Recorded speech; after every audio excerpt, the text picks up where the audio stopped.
Hi hello అండి, అందరూ బాగున్నారు కదా. ఆమ్, చిన్న క్విక్ షార్ట్ వీడియో. యాక్చువల్గా నాకు మన యూట్యూబ్ ఛానల్ వ్యూయర్ ఒక ఈమెయిల్ చేశారు. ఆ ఇన్ఫర్మేషన్ ఏదో కొంత నాకు ఇంపార్టెంట్ అనిపించింది, షేర్ చేసుకుందాం అని చెప్పి నేను ఈ వీడియో చేస్తున్నాను. నేను B1 B2 వీసా ఇంటర్వ్యూకి అటెండ్ అవ్వడానికి వెళ్తే మీ DS-160 ఎక్స్పైరీ అయిపోయింది అని చెప్పి చెప్పారంట ఎంబసీలో. ఓకే, సో ఈ డీటెయిల్స్ మనం జస్ట్ క్విక్గా చెప్పుకుందాం ఈ వీడియోలో. బట్ దానికన్నా ముందు ఎవరైనా ఫస్ట్ టైం నా ఛానల్కి వచ్చినట్టుంటే ప్లీజ్ అండి సబ్స్క్రైబ్ అయితే చేసుకోండి. ఈ వీడియో యాక్చువల్గా చాలా ఇంపార్టెంట్ అండి. వీలైతే మాత్రం మీరు ఒక నలుగురికి షేర్ చేయండి. ఎందుకంటే DS-160 అనేది అందరికీ కామన్ కదా. అపాయింట్మెంట్ సిస్టమ్స్ మనకి తొందరగా దొరకట్లేదు కాబట్టి ఒక నలుగురికి అయితే యూజ్ అవుతుందని నేను అనుకుంటున్నా. నిజంగా మీరు విన్న తర్వాత మీకు వర్త్ అనిపిస్తే మాత్రం మీరు షేర్ అయితే చేయండి. అలాగే ఒక లైక్ ఇవ్వటం మర్చిపోదు, ఎందుకంటే మీరు లైక్ ఇస్తే ఈ వీడియో యూట్యూబ్ ఆటోమేటిక్గా ఒక నలుగురికి ప్రమోట్ చేస్తుంది, ఎందుకంటే చాలా ఇంపార్టెంట్ ఇన్ఫర్మేషన్ కాబట్టి.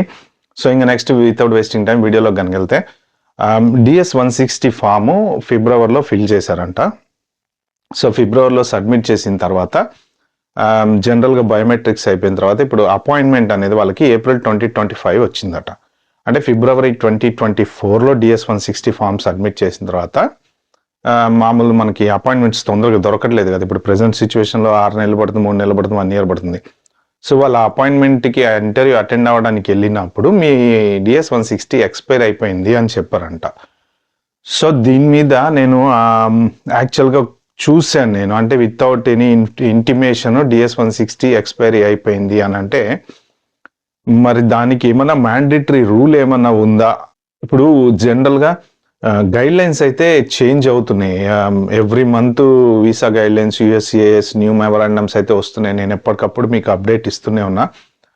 బట్ DS-160 అప్లికేషను నేను చదివిన దాని ప్రకారం నేను కొంత గూగుల్ చేసి తర్వాత వేరే వేరే వెబ్సైట్లలో చెక్ చేస్తే ఏమనుంది అంటే ఓన్లీ ఆ అప్లికేషన్ 1 ఇయర్ వరకే వ్యాలిడ్ ఉందంట.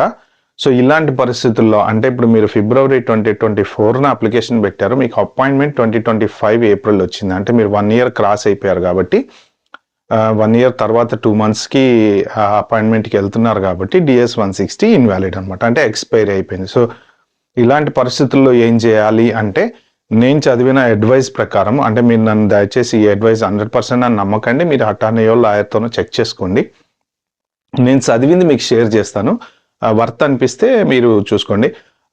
నేను చదివిన దాని ప్రకారం ఏంటంటే 1 ఇయర్ కనుక క్రాస్ అయ్యే టైం వచ్చినప్పుడు, ఇప్పుడు అంటే ఫిబ్రవరి 2024లో అప్లై చేశారు కాబట్టి ఫిబ్రవరి 2025 లోపు జనవరిలో మళ్ళీ DS-160 ఫామ్ ఒకటి ఫిలప్ చేసి సబ్మిట్ చేయాలి.